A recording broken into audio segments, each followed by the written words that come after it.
जय गुरुजी, शुक्राना गुरुजी, अनंतम अनंतम शुक्राना गुरुजी। प्यारी प्यारी संगतों को जय गुरुजी। मैं गुरुजी की बेटी अपना शुक्राना सत्संग गुरुजी की कृपा से मिनका जी के चैनल पर शेयर कर रही हूँ। शुक्राना मिनका जी, मेरा हर एक सत्संग अपने चैनल पर शेयर करने का शुक्राना। सत्संग शुरू करने से पहले मैं गुरुजी का महामंत्र जाप करूँगी। ओम नमः शिवाय, शिव जी सदा सहाय। ओम नमः शिवाय, गुरुजी सदा सहाय। संगत जी, पिछले सत्संग में मैंने बताया था कि किस तरह से गुरुजी ने हमें सरप्राइज़ कर दिया था हमारे वेडिंग एनिवर्सरी के दिन। उस दिन हम घूमे फिरे, बड़े मंदिर गए, जल प्रसाद लेकर हम वहाँ से निकले तो रास्ते में छोटी सी दुर्घटना होने वाली थी। संगत जी, मेरे पति अंकल जो गुरुजी के दामाद हैं, वे कार चला रहे थे। शाम के समय सड़कों पर ट्रैफिक होने की वजह से हम दूसरे रास्ते से जा रहे थे। वहाँ बिल्कुल भी ट्रैफिक नहीं थी संगत जी। हमें रोड क्रॉस करके जाना था। हमारे आगे एक बाइक खड़ी थी जिसमें 2 लड़के थे। संगत जी, मेरे पति अंकल को थोड़ी देर के लिए पता नहीं क्या हो गया था। वो भूल गए थे या उन्होंने बाइक को देखा नहीं। बाइक के एकदम क्लोज जाकर गाड़ी को रोका। ज़रा सी कार थोड़ी आगे जाती तो बाइक को टक्कर लगती और वो बाइक में बैठे लड़के को चोट लग सकती थी। उस समय गुरुजी ने इस दुर्घटना को होने से रोक दिया। जय गुरुजी, शुक्राना गुरुजी, अनंतम अनंतम शुक्राना गुरुजी। संगत जी, गुरुजी कहते हैं जो संगत मेरे दरबार में आती है मैं उन्हें घर तक पहुंचाने जाता हूँ। गुरुजी, उन 2 लड़कों को बचाने का शुक्राना, हमें भी सही सलामत घर तक पहुंचाने का शुक्राना गुरुजी। संगत जी, यह सत्संग मेरे पति अंकल की तरफ से है। संगत जी, 3 दिन पहले की बात है, मुझे डेट याद नहीं है। वे मुझे बता रहे थे कि वे गाड़ी चला रहे थे तो एक बेस्ट ने उनकी गाड़ी को स्क्रैच करते हुए चली गई। संगत जी, मेरे पति अंकल का कोई बहुत बड़ा कष्ट गुरुजी ने छोटे में काट दिए। जय गुरुजी, शुक्राना गुरुजी, अनंतम अनंतम शुक्राना गुरुजी। संगत जी, गुरुजी ने कई बार मेरे पति अंकल को रोड एक्सीडेंट से बचाया है और बचा भी रहे हैं। गुरुजी, मैं अपने पति अंकल की तरफ से आपका शुक्राना करती हूँ। शुक्राना गुरुजी। सर्वदा भला करना, सबका कल्याण करना गुरुजी। जिस तरह आपने हम पर अपनी कृपा करी है उसी तरह सभी संगतों पर अपनी कृपा करना, सब पर अपनी मेहर करना, आशीर्वाद देना गुरुजी। अब मैं अगले सत्संग की तैयारी करूँगी। ओम नमः शिवाय, शिव जी सदा सहाय। ओम नमः शिवाय, गुरुजी सदा सहाय। जय गुरुजी, शुक्राना गुरुजी। आइए संगत जी, अब सुनते हैं अगला सत्संग। जय गुरु जी। मैं अपना सत्संग गुरु जी के मंत्र जाप से शुरू करती हूँ। ओम नमः शिवाय, शिव जी सदा सहाय। ओम नमः शिवाय, गुरु जी सदा सहाय। जय गुरु जी। संगत जी, मेरे पास 3 छोटे सत्संग हैं। एक बार क्या हुआ, मतलब कि मेरे नेक में थोड़ा पेन आ रहा था। मीन्स ऐसा पेन कि वो नेक से, कान से लेकर नेक तक, नीचे तक वो पेन जा रहा था। तो मुझे समझ में नहीं आ रहा था क्या करूँ। काफ़ी डॉक्टर्स को भी बता दिया था, उसका कोई प्रॉपर इलाज नहीं मिल रहा था। वो लोग आइडेंटिफाई नहीं कर पा रहे थे कि क्या है क्या नहीं है। तो फिर मैंने एक दिन थोड़ा ज़्यादा ही पेन हो रहा था, नेक के साइड से लेकर कान के उधर तक। तो मैंने सोचा कि अभी मैं गुरुजी का टीका लगा के देखती हूँ। और मानिए संगत जी, ये 2-3 दिन पहले की बात है, 2 दिन पहले की। मैंने कल टीका लगाया, पूरा पेन गायब, लिटरली गायब। और फिर मैंने आज भी टीका लगाया तो पेन एकदम गायब। तो वो जो कोई भी मेडिसिन है उसकी वजह से वो बार बार वापस हो रहा था। तो गुरुजी का जो जल प्रसाद और जो टीका प्रसाद होता है उसकी इतनी सिग्निफिकेंस है, इतना इम्पोर्टेंट और इतना मिराकुलस है कि मुझे वो समझ में नहीं आ रहा था इसको क्या करूं। और जैसे ही मैंने, क्योंकि गुरुजी का जो स्वरूप मेरे घर पे है, उस पे जो टीका लगा हुआ है, मैंने पानी से उसको छुड़ा के वो टीका अपने नेक के उधर लगाया, कान से लेकर नेक तक। और वो लिटरली मेरा पेन एकदम गायब हो गया है। तो अनंतम शुक्राना गुरुजी कि जो कुछ भी काम नहीं कर रहा था, आपका टीका लगाने से, वहाँ चंदन टीका लगाने से मेरे को इतना मिराकुलस पूरा रिलीफ मिला कि कोई पेन ही नहीं हो रहा है। वहाँ अनंतम शुक्राना, बहुत बहुत शुक्राना गुरुजी। कि गुरुजी भी हमारे दिमाग में एकदम से थॉट डालते हैं कि जब तूने अब सब कर लिया, अब ये करके देख। मैंने बहुत सत्संग में सुना था कि लोग बोलते हैं कि गुरुजी का टीका लगा दे, लेकिन मुझे इतना पेन हो रहा था नेक से लेकर इधर तक, कैसा लग रहा था कि वो पता नहीं क्या होएगा। और शोल्डर, मतलब शोल्डर का एज और उधर से नेक से लेकर अपने ईयर्स तक। तो अनंतम शुक्राना गुरुजी, आपने एकदम जड़ से ठीक कर दिया उसे। अनंतम शुक्राना गुरुजी। मेरा दूसरा सत्संग ये है कि मैं एक इंटरव्यू के लिए गई थी, तो उसमें वो एक होम्योपैथिक क्लिनिक का वहाँ पे इंटरव्यू था फॉर फ्रंट डेस्क। तो मैं वहाँ पे गई, मैंने उनसे अपना इंटरव्यू दिया। तो बात करते करते वो पता चला, जो मेरी इंटरव्यू ले रही थी लड़की, कि वो मुझे कह रही है कि आपको ना फ्रंट डेस्क में ना, मतलब वो थोड़ा सा रोल वो घुमा के मेरे से बात कर रही थी कि आपको ना क्या करना होगा कि कस्टमर्स जो आएंगे वो कभी कभी पेमेंट करने के टाइम हिचकिचाते हैं। तो पेमेंट करने के टाइम वो लोग उनका माइंड चेंज हो जाता है। तो सब, तो आपको ये करना है कि आपको उनको कन्विंस करना है कि तो मैंने बोला कि आप अगर डॉक्टर ने उसको डायग्नोस किया है, तो वो अगर कन्विंस हो रहे हैं तो डॉक्टर ही कन्विंस करेगा ना, कि अगर उनको ट्रीटमेंट लेनी है तो कंटिन्यू करेंगे। तो मैं कैसे उनको कन्विंस करूँ कि आपको ये दवाई लेनी है। तो होम्योपैथी का जैसे, मुझे भी पता है क्योंकि मैंने पहले भी ली है, it goes on and on. मतलब वो एक मंथ का कुछ ऐसा नहीं होता कि एक मंथ में आपको रिलीफ मिल जाए, वो 2 महीने 6 महीने ऐसे। और तो फिर उस रोल के लिए जो मुझे फ्रंट डेस्क बोल के उनने बताया था, उसमें वो मेरे से ये करवाना चाह रहे थे कि मैं, जो भी कस्टमर आएंगे उनके पास, वो मुझे कह रही थी कि हमारा मेडिसिन की कॉस्ट इतनी ज़्यादा होती है कि ना लोग वो सुन के एकदम वो हो जाते हैं कि नहीं हमें नहीं खरीदना, तो आपको उसको कन्विंस करना है। तो मुझे ये बहुत ही अजीब लगा कि why would I do something like that. कि आप पहले तो मुझे फ्रंट डेस्क के रोल के लिए बुला रहे हैं, बाद में आप मुझे बोल रहे हैं कि उसको पुश मार्केटिंग करना है, कि आपको कन्विंस करना है। पता है, मैं किसी पेशेंट को, जब डॉक्टर उसको कन्विंस नहीं कर पा रहा, अगर डॉक्टर को लगता है या पेशेंट को डॉक्टर का ये सुन के लगता है कि इसका ट्रीटमेंट अच्छा है, उसको और आगे कंटिन्यू करना चाहिए, पेशेंट खुद ही कन्विंस होगा ना, उसको कुछ रिलीफ मिलेगा या कुछ अच्छा बेनिफिट दिखेगा, तो वो खुद ही सोचेगा कि हाँ मैं और कंटिन्यू। मैं कैसे उसको कन्विंस करूँ कि ये वो ऐसे करके। तो शी वॉज लाइक कि नहीं, वो क्योंकि डॉक्टर के पास टाइम नहीं होता, ये वो सब। तो मैंने बोला नहीं, मैं तो ये जॉब नहीं कर सकती, क्योंकि एक तो पहले आपने फ्रंट डेस्क का बोला मुझे रोल, दूसरी चीज़ ये कि आप मुझे कह रहे हैं कि मैं पुश मार्केटिंग करूँ, मतलब एक होम्योपैथी जिसका मैंने सुना हुआ है। कि देखिए, मैंने बोला उसको इंटरव्यू के टाइम, मैंने बोला क्योंकि मुझे बहुत गुस्सा आ रहा था कि हाउ कैन यू, मतलब ये तो वैसा हो गया संगत जी जैसे हम सुनते हैं न्यूज़ में, और सब सब बहुत ही कॉमन है कि सब बोलते हैं कि डॉक्टर्स पेशेंट्स को आईसीयू में होल्ड करके रखते हैं ताकि उनका बिल बढ़े, और अपने पैसे बढ़ाने के लिए, बिल बढ़ाने के लिए आईसीयू में डॉक्टर पेशेंट्स को पकड़ के रखते हैं, फैमिली को बोलते हैं नहीं इसको और रखो। तो ये वैसी बात हो गई ना। तो मुझे लगा ये बहुत ही इलीगल और एकदम मॉरली एकदम रॉन्ग है। तो मैंने बोला नहीं, मैं ये नहीं कर सकती। क्योंकि अगर डॉक्टर उसको नहीं, किसी को लग रहा है कोई इकोनॉमी, मैंने इंटरव्यू के टाइम में कहा कि अगर कोई इकोनॉमिकली वीक है, या कोई एकदम बेचारे, दो अगर सीनियर हस्बैंड वाइफ आ रहे हैं कि अपना कुछ होम्योपैथी से कुछ रिलीफ मिले उनको मेडिसिन देके, तो मैं उनको ये बोलूँ कि नहीं, उनको मैं ऐसे मतलब ओवर स्मार्ट वाला रोल करूँ और उनको ज़बरदस्ती बोलूँ कि नहीं, ऐसे घुमा फिरा के बात करूँ कि आपको ये लेना ही पड़ेगा, ये पूरा 6 महीने का कोर्स है, ये महीने का कोर्स है और ये लो ऐसे। आई कैन नॉट डू डैट।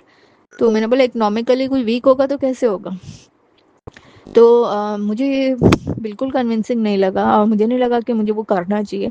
तो मैं इंटरव्यू में मैं उसको क्लियर बोलकर आ गई कि मुझे पता नहीं कहाँ से हिम्मत आई, मैंने उसको बोला कि देखिए मैडम, ये मुझे एथिकल नहीं लग रहा है, तो I can not take this role. तो क्योंकि अगर मुझे किसी को ये बोलना पड़ रहा है कि आप ये मेडिसिन आपको और लेना चाहिए, और मतलब मुझे किसी को बिठाया जाए स्पेशली इस रोल के लिए कि आप उसको लो, तो ये तो मार्केटिंग हो गई डॉक्टर की, इसमें कोई वो नहीं है।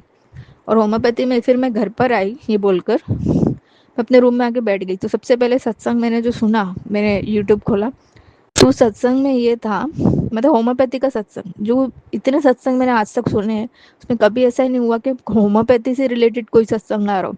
तो होम्योपैथी का सत्संग सुना मैंने, उसमें ये था कि गुरुजी ने किसी को, एक आंटी को बोला था कि होम्योपैथी ठीक नहीं होता है ऐसे कुछ, कि उसने बोला हाँ गुरुजी आप बताओ होम्योपैथी कैसा होता है। तो आंटी गुरुजी ने बोला तुझे तो पता ही है, तूने ली है। तो गुरुजी ने बोला ना अच्छी है ना बुरी, ऐसा कुछ गुरुजी ने उनको बोला था। ऐसे क्लियर वर्ड्स मुझे याद नहीं है, मतलब कोई इफेक्ट भी नहीं है, कोई साइड इफेक्ट भी नहीं है, ऐसा गुरुजी ने वो आंटी को बोला था जब गुरुजी चोला में थे। और बाद में वो आंटी ने कहा जो सत्संग में कि तो हमने सुना हुआ है कि उसमें स्टेरॉइड्स होते हैं आजकल होम्योपैथी मेडिसिन में। तब मुझे रियलाइज हुआ, ओ थैंक गॉड, ये तो मैंने भी सुना हुआ था एक्चुअली कि स्टेरॉइड्स मिलाते हैं कुछ डॉक्टर्स एंड ऑल, ताकि वो पेशेंट को लगे कि उसको रिलीफ मिल रहा है। तो मुझे स्टेरॉइड वाला सिस्टम क्लिक नहीं हुआ, लेकिन मुझे मॉरल वे के हिसाब से गलत लगा कि मैं ज़बरदस्ती किसी को मेडिसिन भेजूँ ये बोल के कि नहीं आप इसी से ठीक हो गए और ये वो आपको लेना ही पड़ेगा, नहीं तो कुछ नहीं, वो ये सब करके आई कैन नॉट डू। तो तब मुझे पता चला कि मेरा इंटरव्यू इतना खराब और ऐसा क्यों गया कि मतलब मुझे ही बीच में से आना पड़ा। कि क्योंकि फिर आके जो सत्संग के थ्रू गुरुजी ने मुझे इनडायरेक्टली बताया कि मुझे तुझे उस जगह से बचाना था, क्योंकि मैं तेरे से ऐसा कोई काम नहीं करवाना चाहता था जो तेरे कर्म खराब हुए, कि किसी को जबरदस्ती दवाई बिकवाओ और वो चिपकाओ उसको ऐसे करके। आई डिड नॉट, गुरुजी ने मेरे हाथों से वो नहीं होने दिया। और फिर एकदम से जैसे घर पे आई तो सत्संग सुनाया कि गुरुजी ने एक आंटी को कहा था कि इसके का ना कोई इफेक्ट है ना साइड इफेक्ट है। और फिर वही आंटी कह रही कि कुछ डॉक्टर स्टेरॉइड्स भी मिलाते, तो मेरे हाथों से बुरा कर्म गुरुजी ने बचा लिया, उसके लिए अनंतम अनंतम शुक्राना गुरुजी। सत्संग हमेशा इसी के नहीं होते कि हमारे लाइफ में कुछ अच्छा हुआ, कुछ बुरा होने से भी गुरुजी ने कैसे बचाया, इसका भी सत्संग यही है। अनंतम अनंतम शुक्राना गुरुजी। और एक लास्ट सत्संग ये है कि हमारे घर में एक मेड आती थी, जो वो आंटी थी वो काफ़ी ज़ोर से बात करती थी, मतलब एकदम आते ही मतलब ऐसे लेवल पे बात करना जैसे, मतलब एक थोड़ा सा एक वो होता है ना संगत जी, जैसे कि आप जा रहे हो किसी के घर काम करने, तो हाँ थोड़ा सा अपनी वॉइस टोन को ऐसा वो इतना कंफर्टेबली जैसे अपने खुद के घर में ऐसे जोर जोर से और थोड़ा सा वो उस साइड से थी, यूपी बिहार कहीं से, मुझे एग्जैक्टली नहीं पता, लेकिन एकदम जोर जोर से बोल के बात करना ऐसे। तो वैसे भी पहले मुझे थोड़ा सा इरिटेटिंग लगता था, लेकिन ठीक है चलो वो उनका वो स्टाइल है। लेकिन मैंने ये नोटिस किया कि उनके आने से कुछ वो वो बहुत ही वो थी, मतलब थोड़ा एक स्मार्ट टाइप की मेड थी वो जैसे उनका कुछ ऐसा थोड़ा सा वे था जैसे ये तो मेरा बर्थ राइट है तुम लोग से लेना ऐसे। मतलब शी वॉज नॉट ग्रेटफुल, मतलब हम लोगों ने इतना सब सुना है कि सीखा है कि शुक्राना करना, लेकिन मैं उनसे इतना एक्सपेक्ट नहीं करी कि वो शुक्राना करे, लेकिन वो एकदम से लाइक कि और उनसे उनके बाद आने के बाद एक तो उनका बिल्कुल भी ग्रेटफुल वाला बिहेवियर नहीं था। और आते ही पहले घर में पहले बैठ जाना, इधर उधर की बातें करना, उसके बाद पूरी गप्पे मारना, मम्मी चाय नाश्ता उसको खाने को देती थी, आते ही बहुत जोर जोर से बातें करना इधर उधर की, फिर नाश्ते करते करते फिर उठ के जाके काम करना, वो भी ठीक से नहीं, मतलब बर्तनों में खाना लगा हुआ है वैसे सब काम करके जाना। तो मुझे वो कुछ अच्छा नहीं लगता था कि पहले दुनिया भर की पूरी बातें करती है वो, फिर उसको जब नाश्ता मिलता है तो मतलब कभी मैंने उनका वो ग्रेटफुल, मैं भी कड़ा प्रसाद कभी जो मैं थर्सडे को गुरु जी को चढ़ाती हूँ वो देना। तो एक वो लोगों की पर्सनालिटी से पता चलता है कि ग्रेटफुल है उसके उससे जब कोई हम आप किसी को दो तो उसकी आंखों से दिखता है कि थैंक यू वाला, चाहे वो ना बोले, लेकिन वो एक वो उसका हाँ लिया रख दिया, हाँ तो ये मेरा राइट ऐसा। तो थोड़ा सा मुझे अजीब उसका वाइब्स थोड़े लगते थे, वाइब्स वो आंटे के, वो मेड के। तो मैंने एक दिन गुरुजी को बोला, और मेरी मम्मी और मेरे बीच में भी थोड़ा वो ऐसे करवाती थी लाइक एक दिन मैंने बोला कि आपको ये बनाना आता है क्या, मक्के की रोटी और सरसों का साग। तो उन्हें बोला मुझे नहीं आता।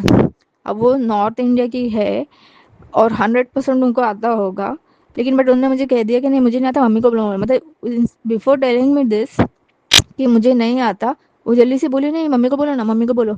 और उस टाइम मेरा और मम्मी की बातें नहीं हो रही थी कुछ दिनों से, तो उसको ये बात पता थी ये दोनों बात नहीं कर रहे, तो जस्ट बिकॉज उनको ये काम नहीं करना था तो उन्हें एकदम से बोला कि मम्मी को बोलो ना, मम्मी को बोलो ना, मतलब मेरे को आगे मत करो। वो भी उनकी टोन भी एकदम लो थी ये बोलते हुए कि मम्मी को बोलो ना, मम्मी, ताकि मम्मी नहीं सुन रहे किचन में।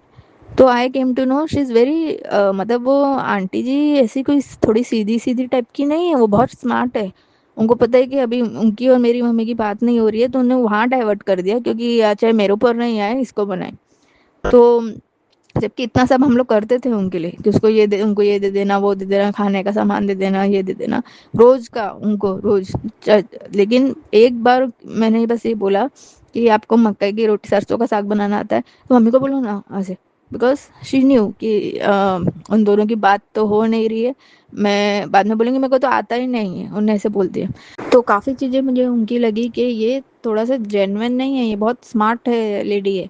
तो मैंने गुरुजी से कहा कि गुरुजी प्लीज़ आप इन आंटी को कहीं और नौकरी दिला दो, किसी और घर में काम दिलवा दो, लेकिन उनको यहाँ से हटा दो, क्योंकि मुझे उनकी वाइब्स कुछ अच्छी नहीं लगती थी। बहुत ही स्मार्ट, ऐसे ऐसे चालाक टाइप का इंसान वैसे। तो फिर वो क्या हुआ, एकदम से वो छुट्टी पे चले गए और पता चला कि बोल के गई है कि उनका जो ब्रदर है उनकी डेथ हो गई है। तो वो पूरी 13वीं 12वीं ऐसे करके वो आई, तो कि हमें अब 13 डेज 14 डेज कोई उस पर छुट्टी पे जाएगा, तो हमें तो कोई मेड रखनी ही पड़ेगी। तब मम्मी ने कोई स्नैपडील से अभी दूसरी मेड से मंगाया की है, तो अब मम्मी ने वही कंटिन्यू किया है कि स्नैपडील से ही मेड कंटिन्यू हो रही है। तो वो आई जब नेक्स्ट दिन, तो मम्मी ने उसको बोला कि हमने तो वही स्नैपडील से मेड ले ली है।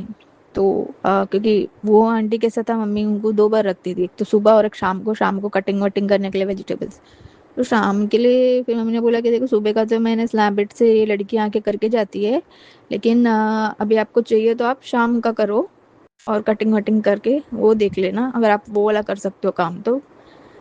देन शी वाज लाइक कि अच्छा नहीं, अभी तो मैं किसी की शादी में जा रही हूँ, तो वो बोल के वो गई है कि मैं शादियों में जा रही हूँ, अभी मुझे शादी अटेंड करनी है, तो अभी तक तो वो गई भी है। बट जो भी है अभी तो वो गुरुजी ने उसको ऐसा कर दिया कि सुबह का काम जो इतना लंबा आके बैठती थी, वो शाम का काम बहुत कम होता है कि चॉपिंग वॉपिंग करके जाना, तो सुबह के काम से गुरुजी ने उनको इधर से हटा दिया।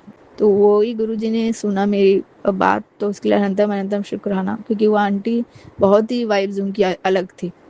तो अनंतम अनंतम शुक्राना गुरुजी कि आपने एक तो मेड का ये प्रॉब्लम सॉल्व किया, फिर मेरे ये नेक का भी जो था वो टीके से आपने ठीक किया, उसके लिए बहुत बहुत अनंतम अनंतम शुक्राना। जय गुरु जी। जय गुरु जी संगत जी। संगत जी, अगर आप भी अपना सत्संग संगत परिवार के साथ साझा करना चाहते हैं तो डिस्क्रिप्शन में दिए व्हाट्सएप नंबर पर लिखकर या अपनी आवाज में रिकॉर्ड कर कर हमें भेज सकते हैं। संगत जी, जब भी आप सत्संग लिखकर भेजें तो साफ साफ अक्षरों में लिखें, और जब भी आप वॉइस रिकॉर्ड कर कर भेजें तो किसी शांत जगह पर रिकॉर्ड करें।